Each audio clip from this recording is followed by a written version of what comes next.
Muy buenas noches, mis queridos hermanos. Gracia y paz para cada uno de ustedes. Sea nuestro Dios bendiciendo sus vidas y que permita que esta noche nosotros podamos salir edificados con su palabra. Vamos a orar para comenzar esta meditación de la palabra de Dios esta noche. Oremos. Amadísimo Dios, Padre Celestial, te damos gracias, Señor. Gracias por tu amor, por tu misericordia, por permitir que tu iglesia se reúna para levantar peticiones y oraciones a ti y adorarte de corazón. Rendirnos ante ti, llevando un olor fragante nuestras oraciones para que tú, nos escuche y haga tu voluntad en nosotros.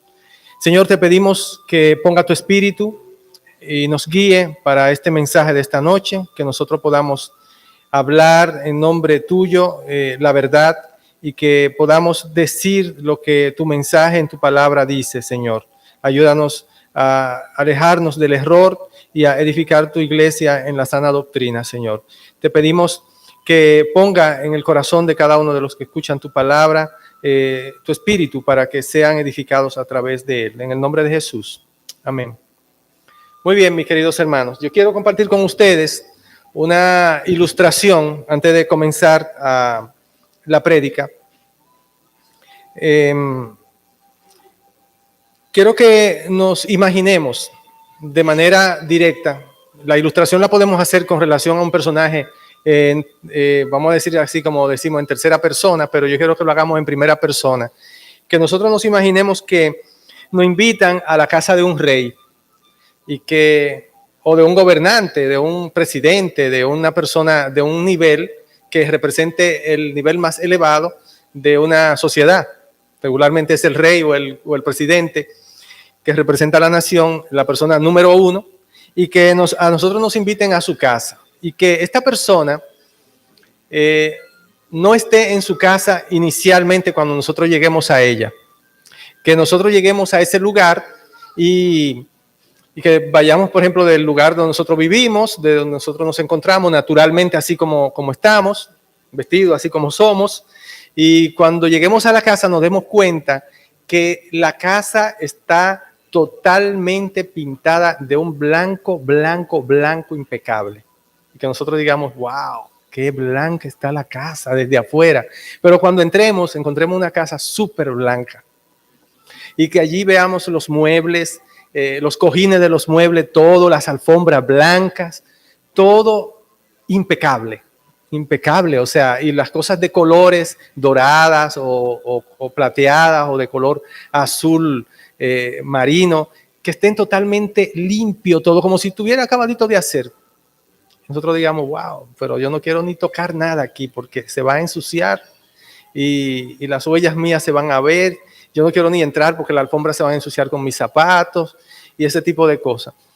Y que nosotros entremos allí y que comencemos pues a tomar confianza con el servicio, con la persona que está de servicio, y él nos comienza a enseñar todas partes y nosotros vamos agarrando con las manos los lugares, pero no nos damos cuenta porque estamos tan asombrados de ver todo que con nuestras manos, con nuestros zapatos, hemos ido manchando cada parte de la casa y hemos ensuciado la casa entera. Imagínense, más si vamos de un lugar como el que vivimos, de Juan Tomás, que tiene mucho polvo, ¿verdad? Entonces, los zapatos, así, comenzamos a ensuciar todo. Pero después de un tiempo, nos brindan un café, nos brindan algo de tomar. Nosotros también comenzamos a ensuciar todo, también con las cosas que nos comemos allí, que nos brindan, porque es imposible, de hecho, recostarnos de una pared o agarrarnos de un pasillo o de una escalera. Es imposible que un lugar así no quede sucio y manchado. Y cuando nosotros nos demos cuenta de eso, digamos, wow, pero todo esto, mira, todo esto lo he manchado yo, lo he ensuciado yo. Y que de repente llegue el rey o el gobernante. Y cuando él llegue, nosotros lo que queremos es irnos en ese momento, porque nosotros decimos, bueno, cuando él llegue aquí, que pregunte por el invitado, lo que va a ver es que el invitado le ha ensuciado la casa. Y nosotros en ese instante, lo que queremos es como escapar de allí. Queremos irnos, no queremos ni saludarle, ni mirarle al rostro a él, porque hasta nuestras manos están un poco sucias. Ya nos imaginamos si la casa es así, la mano de ese señor estará súper limpia, porque él no ensucia nada ahí, si él vive en esa casa. Y cuando el rey llegue, o el presidente, nosotros muy avergonzados, pues quizás lo saludemos bajando la cabeza, ¿verdad? Como quien dice, yo soy culpable de haber ensuciado todo esto. Y que el rey nos diga, abre tus brazos, vamos a darte un abrazo, porque tú eres mi invitado. Y nos dé y nosotros nos dejamos abrazar y decimos, bueno, pero es lo que no está viendo el sucio que yo le he dejado en la casa. Y cuando él haga así, que mire para todos lados, le diga al servicio, pero veo la casa un poco sucia, o sea, todo está sucio, ¿no? Mi invitado no puede estar en un lugar así. Y tú de una vez digas, bueno, él no, que no sabe que fui yo que lo ensucié, pero en ese mismo instante tú escuchas que él dice, no importa quién lo haya ensuciado, servicio, tráigame un brillo o algo o pintura para yo retocar todo y limpiarlo todo. Y tú digas que él se va a poner a hacer eso. Pero yo creía que era el servicio que lo iba a hacer. Y tú le dices, no, mire, excúseme. Ahí tú quizás te sincerices y le digas, excúseme, yo le ayudo a limpiar. De hecho, creo que mucho de ese sucio lo he puesto yo aquí en este lugar. Y él te diga, imposible, usted es mi invitado y mi invitado de honor y yo voy a limpiarlo por usted. Pero ¿y por qué el servicio no lo hace? No, soy yo. Si fuiste tú con más razón yo lo voy a limpiar. Y te muestre que él está interesado en reparar tu daño. ¿Cómo tú te sentirías en un lugar así? Y con una persona como esa. Te sentiría muy extraño, ¿verdad que sí? Vamos a leer, vamos a buscar nuestra Biblia y vamos a ir a Juan 13, capítulo 13, Juan capítulo 13, y vamos a leer desde el versículo 4 al versículo 11. Juan 13, versículo 4, capítulo 11.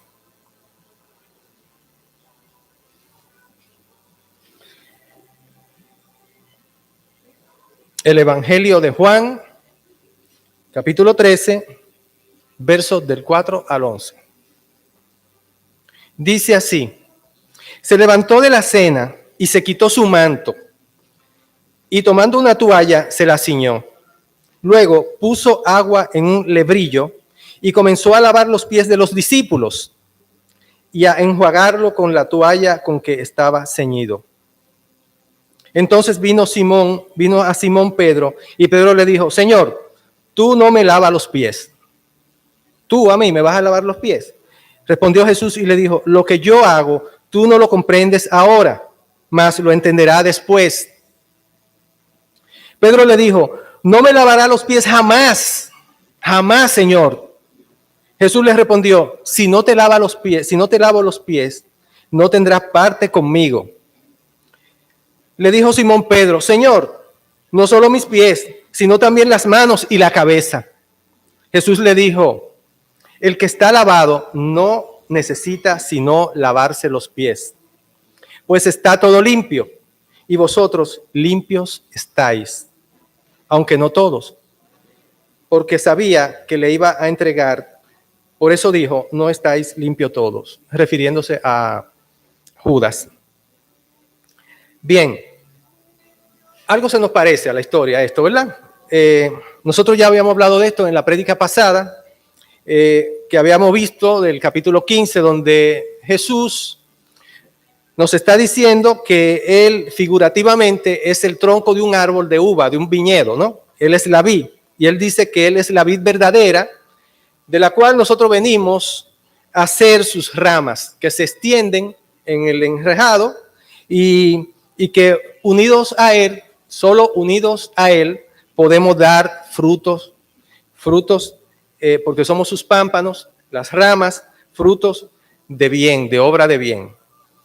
Él toma de las raíces, la vid, Jesús, toma de las raíces los nutrientes y nos sostiene fuertes y sanos con la savia, distribuyéndola por todas sus ramas para que podamos dar esos frutos, esas obras de bien.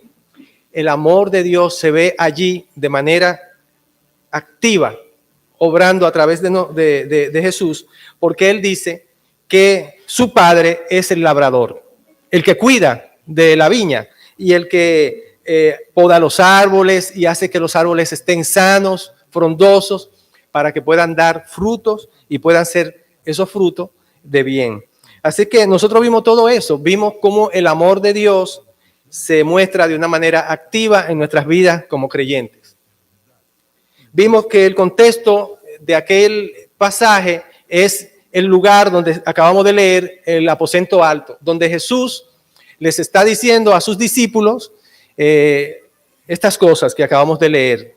Les está diciendo cosas que realmente ellos se sienten un poco extraños porque en ese día, en ese momento en que ellos están compartiendo con él, dijimos, se celebraba la Pascua, era el día de la víspera de la Pascua y él como el Cristo, como el Mesías, iba a ser ungido según la esperanza que todos ellos tenían de ver al otro día un rey que se iba a proclamar y que a través de ese reinado todo Israel iba a ser libre y que iba a estar libre de todo yugo, pero no solo eso, iba a ser un reinado perpetuo, porque en él se cumplían todas las condiciones. Había un problema político, social en esa época, verdaderamente era así, tangible, y había una presión fuerte sobre Jesús. De hecho, el hecho de que Pedro le dijera, Señor, a mí tú no me lavas los pies, es porque Pedro no solamente está viendo el Mesías como el que ha sido su maestro espiritual y ha hecho todos los milagros y es el Hijo de Dios, sino porque él es el rey de todo el universo. Y él dice, pues él no puede lavar los pies a mí. De modo que en ese contexto, las expectativas son bien grandes, no solamente para el pueblo, para mucha gente que los recibió unos días antes, en el Domingo de Ramos, cuando ellos se lanzaban a los pies de él y decían, Hosana, el rey que viene. Y de hecho, las autoridades, los escribas le dijeron al mismo Jesús, dile a esta gente que deje de hacer eso. Y entonces viene la famosa palabra de Jesús que le dice, si ellos no lo hacen, Dios usaría hasta las piedras para que me alaben, como el rey que viene.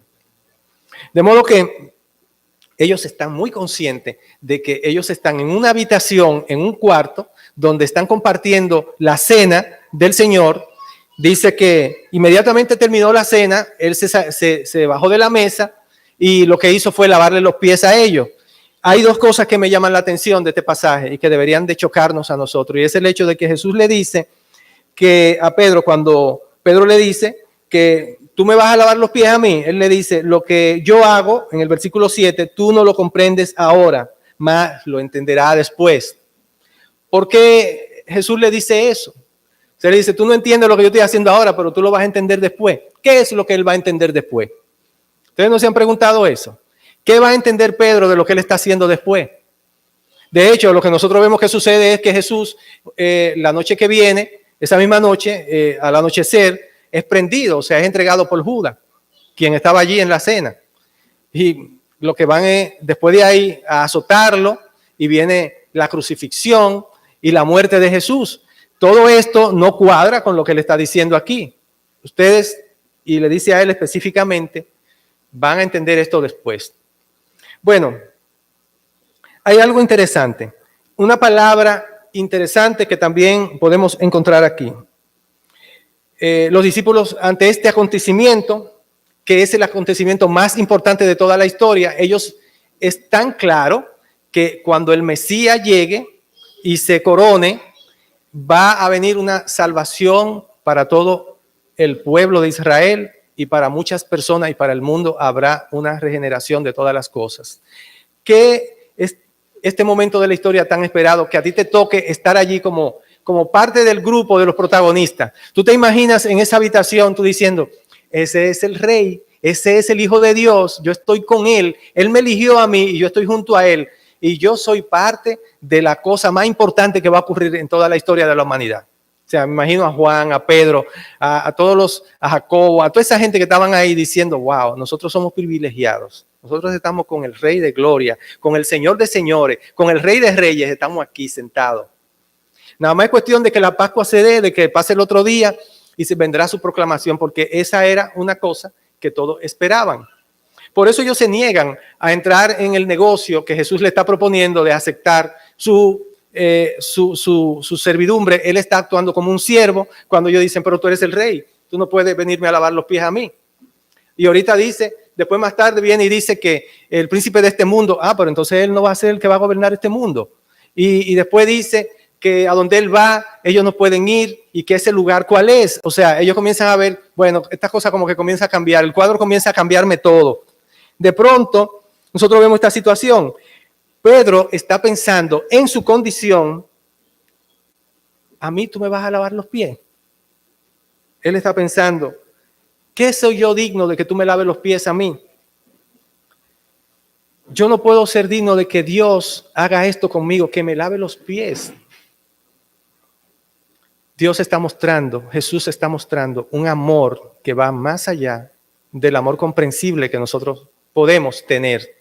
De hecho, Él no entiende ese amor. Y Pedro lo dice rápidamente y le dice, ¿tú me vas a lavar los pies a mí? Muchas veces nosotros no creemos que nuestra condición en la que nosotros nos encontramos frente a Dios, necesitamos una ayuda, pero vamos donde personas que nos ayuden porque nosotros decimos, Dios no se va a ocupar de eso. ¿Qué tan importante soy yo para que Dios se ocupe de eso? ¿Qué tengo yo que Dios puede venir y rebajarse para este problemita que yo tengo? Que para mí es un problema grande, pero imagínate, Dios a ocuparse de esto, de mí, de yo que nada valgo, que no significó nada. Así se estaba sintiendo Pedro en ese momento. Yo no tengo dignidad para que tú me laves los pies. No comprenden el amor de Dios. Eso nos puede suceder a nosotros también.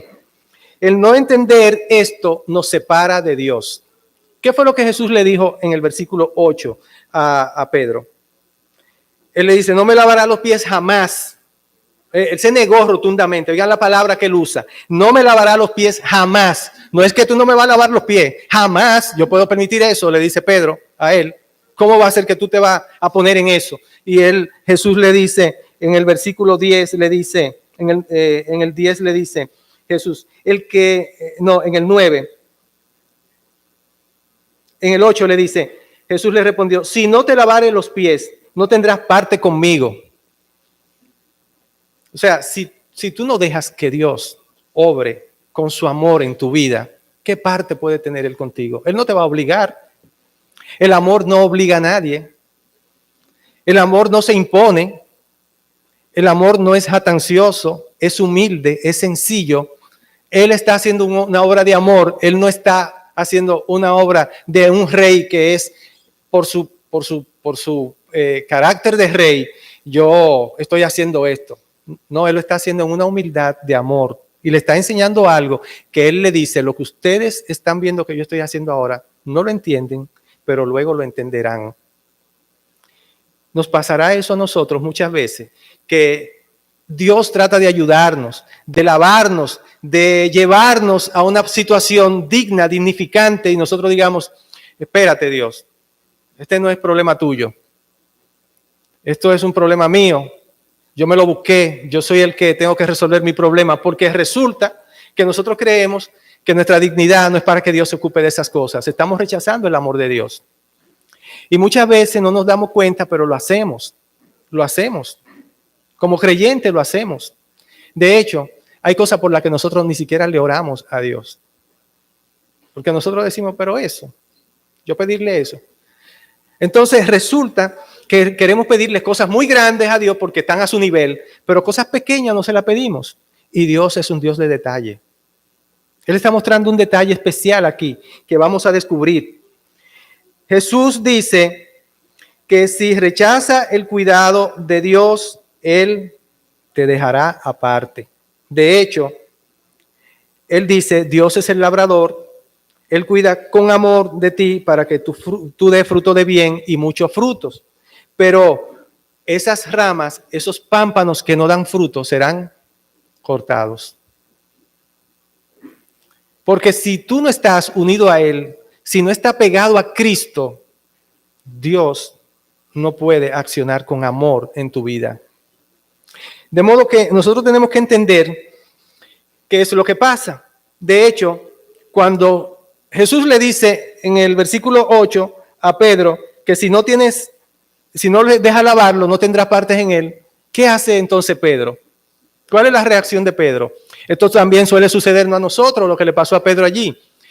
Y es una actitud generalizada casi en todo el comportamiento de cada cristiano.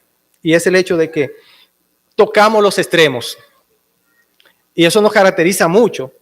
Si Dios nos está dando unas respuestas en nuestra vida y nosotros decimos, wow, Dios me está respondiendo con esto, no solo aceptamos su respuesta, entonces comenzamos a exagerar y nos sentimos a toda el ancha. No, yo tengo a Dios agarrado de la mano, Él me está cumpliendo a mí, me está haciendo realidad esto, pues entonces ya todo lo que me está pasando en mi vida es mejor que a todo, me oye más que a mí, yo soy menos pecador que el otro, o yo soy más privilegiado delante de Dios que el otro, y entonces comenzamos a exhibir unos rasgos que no son correctos.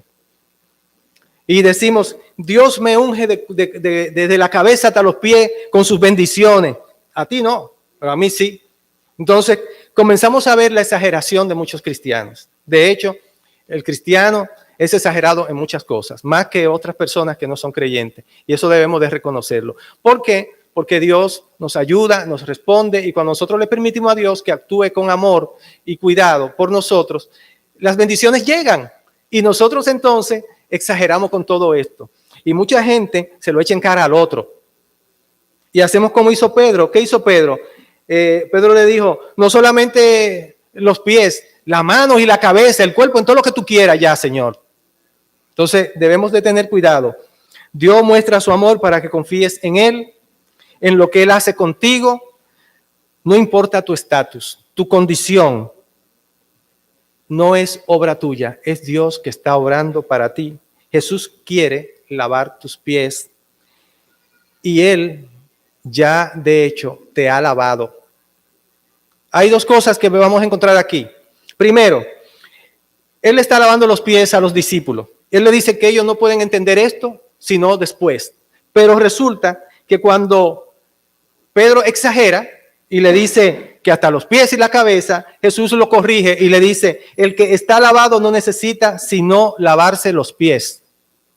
Lo que está haciendo Jesús allí tiene un significado y tiene una correspondencia con algo que Jesús quiere que ellos sepan después. No, yo no te vine a lavar la cabeza, ni los brazos, ni el cuerpo. Yo estoy haciendo esto porque esto se corresponde con algo necesario, con algo que tú vas a entender después. ¿Y qué será eso? Ese es el enigma. ¿Qué será aquello que ellos no entienden en ese momento y que van a entender después? Eso es una respuesta que tú y yo ya tenemos, pero no nos damos cuenta. Es una respuesta que tú y yo tenemos porque tú y yo hemos nacido después de todos estos eventos. Conocemos cuál es el plan de redención desde la cruz hacia acá y lo que queda para la consumación del reino. De modo que nosotros estamos más claros que ellos. Además, nosotros no somos judíos. Ellos estaban confundidos porque eran judíos. Ellos conocían su ley, conocían su palabra, sus profecías, y debido a ese conocimiento, ellos estaban cerrados. Ellos decían, el Mesías tiene que ser el rey ahora cuando venga. Ellos no calcularon todas las cosas que decía Isaías, que él tenía que venir como un siervo sufriente primero, que él tenía que entregarse, que de hecho, si esa era la noche de la Pascua, ¿quién era el cordero que se tenía que proveer al otro día? ¿Con quién era que Jesús se tenía que encontrar? Era con un sacrificio, no con un trono. Ellos no entendían todavía eso. Entonces, si Él es el Mesías, Él es el cordero que Dios está proveyendo. Por lo tanto, ese paso se tenía que dar antes de que el cordero se ofreciera. Y ellos no entendían eso. ¿Cuáles cosas ellos no entienden? Él está lavándole los pies a ellos y ellos están recibiendo de parte de ese rey, de ese Mesías, un amor especial, una condición que dice, ellos están limpios, ya ellos son creyentes, ustedes son mis discípulos, ustedes también son los discípulos de Jesús, los que han creído en Él, no se tienen que lavar. Pero ¿por qué Jesús quiere lavar nuestros pies? Y usa esa simbología ahí. Nosotros leemos en el libro de Tito, capítulo 3, dice desde el 3 al 6, dice así: nosotros también éramos, oigan bien lo que dice, nosotros también éramos en otro tiempo insensatos, rebeldes, extraviados, esclavos de placeres y deleites diversos, viviendo en malicias y envidia, odiados y odiándonos unos a otros. Así vivíamos antes, dice él. Ese es Pablo hablando y dice: pero cuando se manifestó la bondad de Dios, nuestro Salvador, y su amor para con la humanidad, su amor, miren que él dice, su amor para con la humanidad, nos salvó. No por obra de justicia que nosotros hubiéramos hecho, nada que ver, nada de lo que tú hagas es lo que produce la salvación, sino por su misericordia, por el lavamiento. Oigan bien lo que dice aquí: por el lavamiento de la regeneración y por la renovación en el Espíritu Santo. Esa palabra que dice lavamiento ahí es una palabra que en el Nuevo Testamento es lebrillo. La misma palabra que nosotros vemos aquí. O sea, por el lavamiento en el lebrillo. Esa palabra viene del Antiguo Testamento. Y es un instrumento que se encuentra o se encontraba en el templo o en el tabernáculo, cuando se construyó el tabernáculo. Y era un instrumento que tenía agua, una tina de agua, que estaba entre la puerta, la entrada de la puerta del tabernáculo.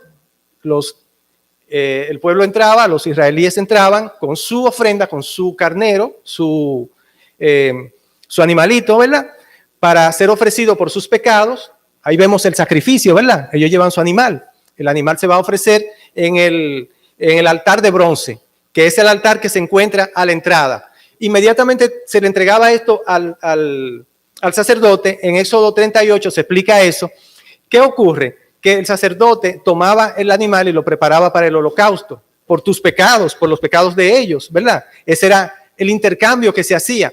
Inmediatamente el sacerdote hacía eso, el sacerdote se tenía que dirigir después, al final de toda la jornada, hacia el lugar santísimo, a donde no podía entrar si él no se lavaba los pies para entrar allí y las manos. No sé que estuviera allí ya estaba salvo, porque ese sacrificio, el que se ofrece en ese altar, es el sacrificio que Jesús ha hecho en la cruz, y ese sacrificio que apuntaba a Jesús indica que cuando ya tú lo hacías allí, tú estabas salvo del pecado, aunque era temporalmente. No como el sacrificio de Jesús, como dice en Hebreo, que fue de una vez para siempre por nuestros pecados. Ahora, nosotros hemos sido justificados por Jesucristo y su sacrificio en la cruz, por siempre. Pero nosotros, como el sacerdote, Jesús estaba preparando vamos a decir así, un pueblo llamado a ser representante de él, sacerdotes de él, y cada uno de nosotros ahora es sacerdote delante de Dios por medio del sacrificio de Jesucristo. Entonces, somos una nación santa. ¿Y qué nosotros estamos viendo aquí? Que Jesús está diciendo: ustedes tienen que lavarse los pies, yo tengo que lavarles los pies a ustedes. Ellos no están entendiendo eso. Él le dice: ustedes lo van a entender después, porque ese después indica que cuando ellos se alejen un poco del foco que tenían en esa idea de mañana tú vas a ser el rey, y vean que Jesús tenía que haber sido muerto y después resucitado, entonces ellos iban a entender, como él les reveló en el camino de Maús, todas las escrituras, desde los profetas, desde Moisés y hasta los salmos y todo lo que es las escrituras. Entonces fue que ellos entendieron. Además, el Espíritu que él le dejó les reveló toda la verdad sobre eso, lo cual nosotros hoy tenemos en día. De modo que ellos entendieron ahí, que ellos estaban haciendo, después entendieron eso, que ellos estaban siendo lavados como se debe lavar diariamente el creyente. El lavamiento de los pies significa que si tú vas a entrar al lugar santísimo, tú tienes que ir limpio de corazón ante Dios, y para eso tú tienes que presentar diariamente en oración tus pecados delante de Dios. Señores, yo me puse a pensar mientras estudiaba esto. Yo oro mucho todos los días. Y un día yo le digo a Dios: perdona mis pecados, porque yo sentí que ese día yo hice algo muy grande, o porque ese día fue muy notable mi pecado, le dije una mentira a alguien sin querer o queriendo, y yo lo vi el pecado, y yo ese día se lo digo. Pero si tú te pones a examinar, no hay un día que tú no peques como creyente. Imposible. Con una mirada, con un pensamiento. con una actitud, siempre hacemos algo internamente que ofende a Dios. Y nosotros lo sabemos. ¿Por qué no decirle a Dios todos los días, Dios, perdona mis pecados? Como hacía Job, o como hacen los grandes creyentes, los grandes hombres de Dios y mujeres de Dios. Eso es una disciplina que nosotros debemos tener, no como disciplina, sino como amor a Dios. Ustedes saben cuál era el otro altar que se encontraba, aparte del altar que estaba fuera del templo, el de bronce. El altar que se encontraba dentro del templo era el altar de incienso. Solamente se quemaba incienso, un incienso muy especial que se preparaba. Dios era muy meticuloso con ese incienso. Personas murieron porque hicieron combinaciones diferentes del incienso que él quería que se quemara allí, lo cual indica que según la revelación en el Nuevo Testamento, eso significa las oraciones de los creyentes. Preparemos nuestras oraciones de manera especial para Dios. Llevemos olor grato delante de Él con nuestras oraciones y pongamos delante de Él nuestros pecados todos los días. Todos los días pecamos. Todos los días pecamos. Yo me puse a analizar cuando estaba estudiando esto. Dios mío, pero yo te pido todos los días muchas cosas, pero no te pido perdón. Lo primero que debemos hacer es pedirle perdón a Dios. Todos los días lavarnos nuestros pies. Jesús le dijo, ustedes no van a entender eso ahora, sino después. Porque Jesús era toda la señal, según dice el libro de Hebreo, de lo que era el templo del Antiguo Testamento. En Jesús se cumplió toda la profecía de lo que era el Antiguo Testamento, de quién iba a ser el Cordero, ese altar de sacrificio. Dios le dijo a Abraham, yo proveo. Dios nos ha dicho a nosotros, ustedes han tenido un abogado que los representa delante de mí, yo lo proveí dentro del sacrificio de la cruz. Y ustedes como creyentes, poniendo su fe en ese sacrificio, son justificados. Pero la justificación, eso es lo que nos hace a nosotros salvos de una vez y para siempre por el sacrificio en la cruz. Sin embargo, nosotros seguimos pecando. Las obras de bien, los frutos, ¿cómo se ven más hermosos? Si nosotros hacemos de nuestra parte, reconocemos nuestros pecados y nos dejamos actuar por el amor de Dios en los detalles de nuestras vidas. Nosotros debemos de ir delante de Él, presentar delante de Él nuestros pecados diariamente. Así es que nosotros vemos que en el fondo Jesús estaba revelando una parte de lo que se tenía que revelar del Antiguo Testamento en su propia vida. Jesús le dice a Nicodemo, ¿hay que nacer de qué? Hay que nacer de agua y de espíritu. ¿Qué es la palabra qué es el agua? La palabra de Dios. De hecho, lo que nos lava es la palabra de Dios. Diariamente, nosotros tenemos que ir delante de Dios porque reconocemos en su palabra que nosotros hemos sido ya lavados completamente por su sangre, hemos sido limpiados por su sangre, pero necesitamos estar conectados con Cristo diariamente, ser esos pámpanos bien conectados con Cristo y dar frutos de bien. ¿A través de qué? A través del Espíritu de Dios que obra en nosotros por medio del conocimiento de su palabra, de nosotros venir delante de Él. Y nosotros vemos así como Dios y su amor se manifiestan de manera activa en nuestras vidas. También nosotros vemos que hay una similitud que Jesús usa en el mismo libro de Juan con relación a Él y al tabernáculo. El tabernáculo era la tienda donde la nube de Dios, la gloria de Dios hacía presencia dentro del pueblo de Israel. Ahora nosotros tenemos el Espíritu Santo en nosotros, en nuestro propio corazón. Ahora nosotros somos tabernáculo. Tabernáculo quiere decir donde habita el Señor, su presencia. Ahora nosotros somos tabernáculo. Él dice en el libro de Zacarías, de Ezequiel, él dice que Él escribirá en nuestros corazones su ley y Él habitará en nosotros. De manera que esa fue una promesa que Él hizo para el pueblo con quien Él iba a hacer el nuevo pacto. Así que nosotros tenemos ese privilegio. Él dice en Juan, él dice yo soy la puerta. Y él dice en unos versículos muy interesantes, dice, de cierto os digo, el que no entra por la puerta en el redil de las ovejas, sino que sube por otra parte, ese es ladrón y salteador. O sea, nosotros tenemos que entrar por donde se entra y con quién se entra. Mas el que entra por la puerta, el pastor de las ovejas eso está representando el mismo tabernáculo.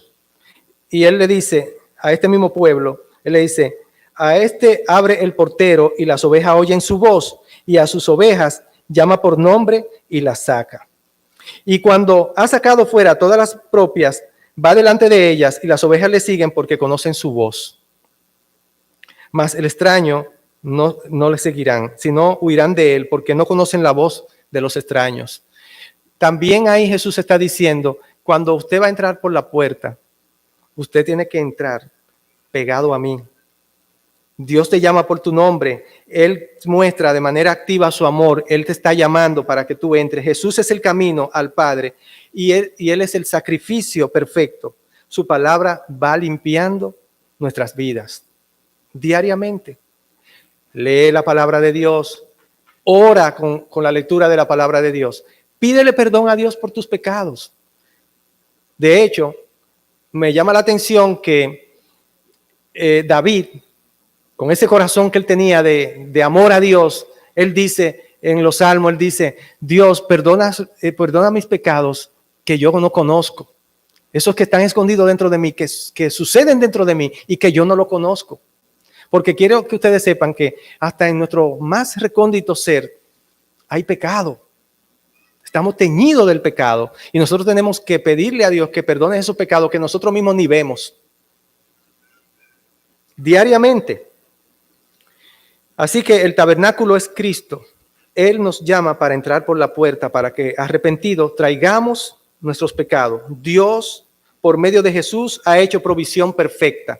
El cordero que quita el pecado ha sido dado en la cruz. A la puerta del tabernáculo está el altar de bronce. Y ahí es que se representa nuestra conversión. Cuando usted pone la fe en Jesús, en ese sacrificio, usted está poniendo el cordero que ellos ponían en ese altar de bronce. Y ahí nuestra fe se consuma en ese sacrificio y somos justificados de una vez para siempre. Y somos santificados también, somos apartados, pero hay una santificación que es lo que se llama la santificación progresiva, que nosotros debemos de diariamente venir y permitir que Él nos lave los pies. Para poder ir más allá del lugar santísimo ante la misma presencia de nuestro Salvador, tenemos que estar unidos con Él. Él es la vid, nosotros somos los pámpanos. Su Padre es el labrador. Con amor, Él muestra activamente su presencia en tu vida. Oremos. Amado Dios, Padre Celestial, gracias por tu palabra, Señor. Gracias por la revelación de tu palabra, que es verdad, que nos llena a nosotros del conocimiento y la comprensión de quiénes somos delante de ti, Señor. Y el llamado que tú nos haces a través de ella, que vengamos delante de ti diariamente a presentar nuestras ofrendas de pecado para que tú nos santifiques progresivamente, Señor. Sabemos que ya tú nos has justificado a través del sacrificio en la cruz de tu Hijo Jesucristo y que tú nos has apartado para tu reino, Señor. Pero queremos dar frutos de bien y queremos ir delante de ti con olor fragante, Señor, y entregar nuestros corazones a ti y reconocer en arrepentimiento que constantemente pecamos delante de ti, Señor. Permite que nosotros podamos hacer un hábito, una costumbre, Señor, el venir diariamente y cuando leamos tu palabra y seamos edificados con ella, seamos confrontados y en la confrontación pidamos perdón, Señor, porque perfecto es aquel que tú pusiste como ofrenda en la cruz por nuestros pecados. Ayúdanos ahora a irnos en bien a nuestros hogares y a aquellos que han oído tu mensaje esta noche, que no te conocen. Ábrele los ojos, Señor, para que vean la puerta, que es Jesús, para que escuchen que Él lo llama por su nombre y que ellos entren y sean salvados a través del arrepentimiento y del sacrificio que Jesús hace por sus pecados. Obra en sus corazones, Señor. Son cosas que te pedimos en el nombre de Jesús. Amén.